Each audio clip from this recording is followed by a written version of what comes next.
Muito bem, já voltamos aqui com o Gazeta Entrevista. Está conosco aqui o Dr. Emerson Costa, que é advogado, professor de Direito Constitucional.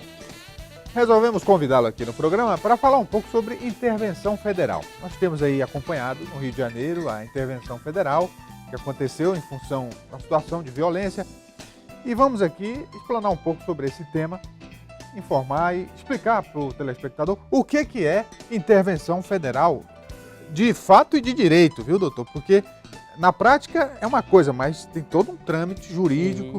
Enfim, vamos explicar para o nosso telespectador como é que funciona a intervenção federal, por que ela acontece, qual é o embasamento. Bem, boa tarde. Boa tarde. Então, a nossa intervenção federal ela tem fundamento no nosso artigo 34 a 36 da Constituição Federal. Ele é um ato emanado do próprio presidente da República. É um ato privativo dele, ou seja, apenas o presidente pode fazer. Sim. E o que seria esse ato?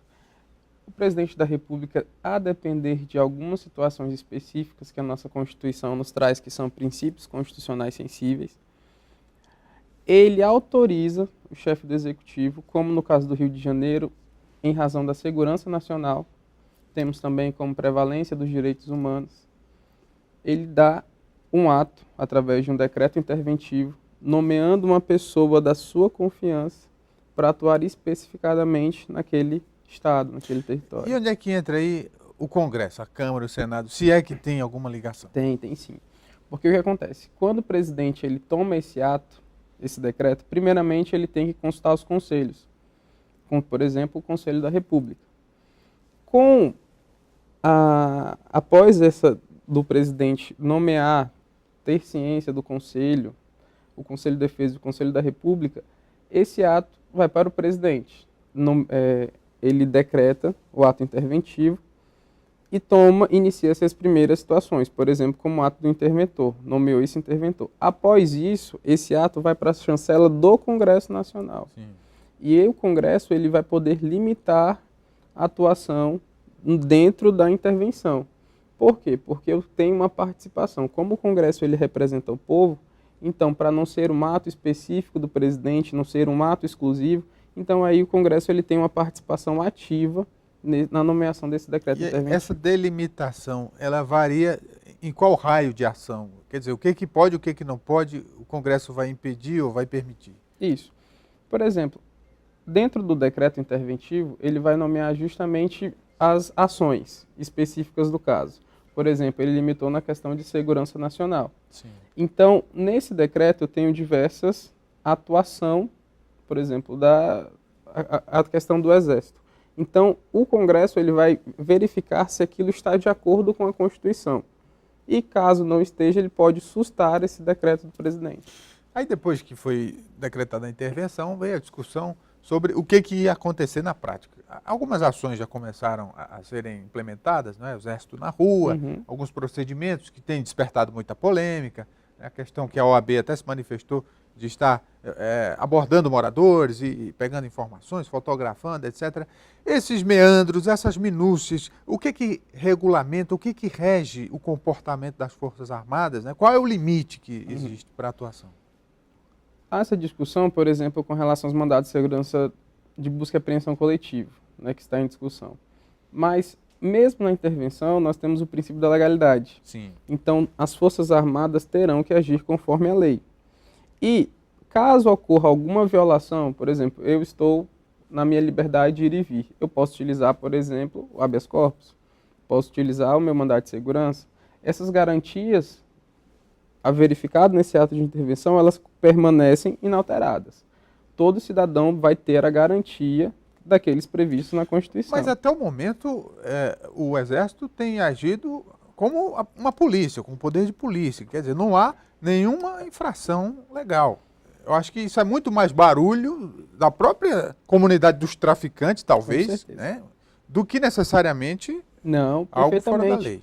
Inclusive, o representante do presidente da República, ele mesmo falou, estão atuando como o nosso decreto interventivo ele está realizando, nos gargalos da segurança pública do Rio, por exemplo, aumento de efetivo, né? Ou seja, eu vou aparelhar o efetivo que realmente é um déficit. eu vou dar suporte àquela polícia que, de certa forma, a gente sabe que está numa situação precária. Ô, doutor, mas com relação à polícia estadual, polícia militar, polícia civil, como é que fica, né? Quem vai coordenar as ações, quem vai estar como responsável dessas forças estaduais de segurança? É o interventor. Sim. Ele vai responder diretamente ao presidente da República, ele não vai responder ao governador, ele vai responder e todo o aparato de segurança do Rio de Janeiro estará à disposição dele. Por quê? Uma intervenção significa o seguinte: o poder estadual não está dando conta, preciso de uma intervenção direta. Mas o interventor pode, por exemplo, substituir, nomear, exonerar gente ligada ao setor da segurança pública estadual? Não, isso ele não vai fazer. Ou seja, ele vai ter todo o controle aparato técnico-administrativo. Ele vai poder fazer ajustes dentro da administração dele. Agora, diretamente do estadual, não. Agora, com relação à necessidade da intervenção. A minha opinião, de observador da política, já deveria ter acontecido há muito mais tempo. Claro que tem todos os trâmites burocráticos, jurídicos e tem um embasamento legal, a necessidade. Como é que o senhor vê? Porque o Rio de Janeiro está nessa situação há muito tempo. Não. Eu concordo com você. A situação de intervenção do Rio está ligada. Por exemplo, além dessa intervenção, a PGR, por exemplo, nós temos nessa situação 2 tipos de intervenção. Que é a intervenção como ato do presidente da República, que aí a gente há aquela discussão se é político ou se não é, e pelo próprio Procurador-Geral da República. Nesse ato do presidente, a gente verifica que a própria população do Rio pede socorro. Você vai no Rio de Janeiro, em algumas situações, é um caso engraçado, que há determinados locais em que a justiça não chega. O oficial de justiça ele não pode entrar em determinados bairros. Por quê? Porque ali o Estado não existe.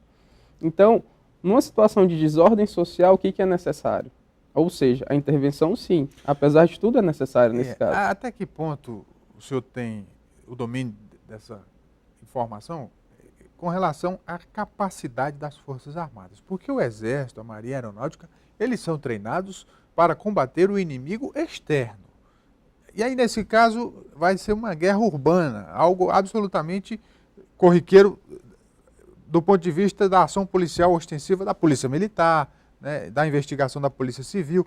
Como é que as Forças Armadas se comportam numa situação como essa, né, quando o papel constitucional delas não é necessariamente de ser polícia? Isso.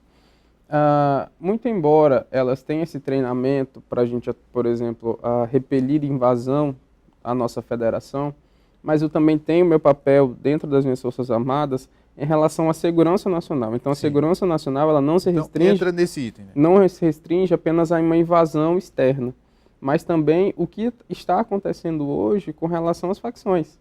Então, eu tenho que trazer, sim, um aparato, um treinamento para esse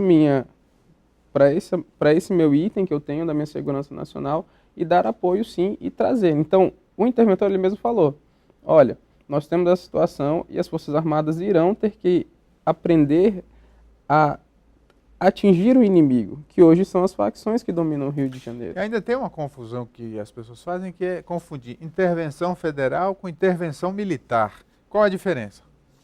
A questão é simples.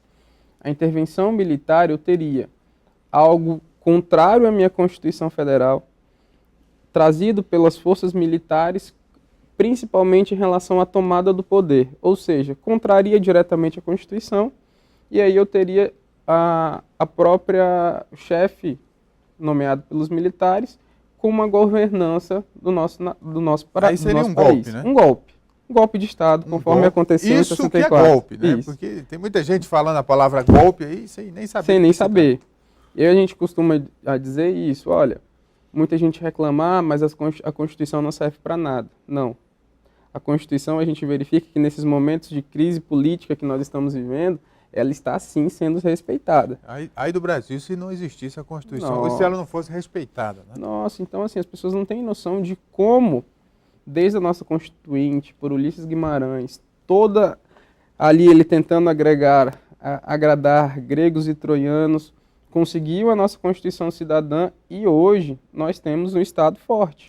Só para encerrar, doutor Emerson, e o Acre? Tem gente pedindo intervenção federal no Acre. Na sua opinião, tem base para isso? Não, ao meu ver, não temos um fundamento descrito no artigo 34 com relação à possibilidade de intervenção no nosso Estado. Muito embora que já foi requerido, por exemplo, em Rondônia, o Procurador-Geral da República, naquele período do Urso Branco, solicitou que houvesse uma intervenção federal em Rondônia, mas aqui no Acre nós não necessitamos ainda desse instituto jurídico.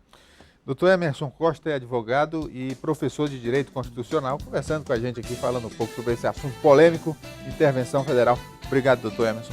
Muito obrigado, e a gente vem também a convidá-los, né, que no dia 22 de março, lá no Teatro da FAO, está vindo o doutor Flávio Martins, que é um constitucionalista e também estará contribuindo com essa temática. 22 de março? 22 de março. No Teatro da FAO. Isso, 19 horas. É palestra aberta, tem inscrição? Isso, aberta. Tem inscrição, né? A gente está divulgando já. E as inscrições são feitas na própria FAO. E tem certificado para quem for acadêmico? E certificado, 6 horas, que é o que importa, né? Tá bom, obrigado. Vamos para o intervalo, voltamos já com o Gazeta Entrevista. Continue com a gente.